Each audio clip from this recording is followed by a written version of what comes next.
मंत्री शंभूराजे देसाई यांच्या सातारा पाटण विधानसभा मतदारसंघातील 289 कोटीच्या विविध विकास कामांचा लोकार्पण सोहळा आज पाटण मरळी या ठिकाणी पार पडत असून मुख्यमंत्री एकनाथजी शिंदे यांच्या हस्ते हा लोकार्पण सोहळा होणार आहे।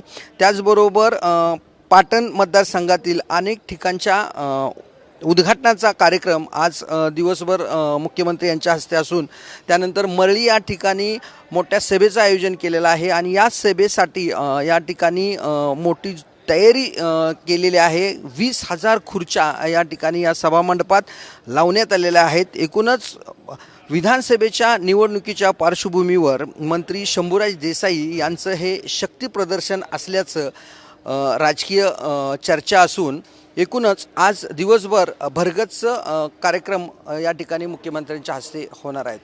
कॅमेरामॅन समितसह दिनकर तोरा, TV9 मराठी, मरळी, सातारा।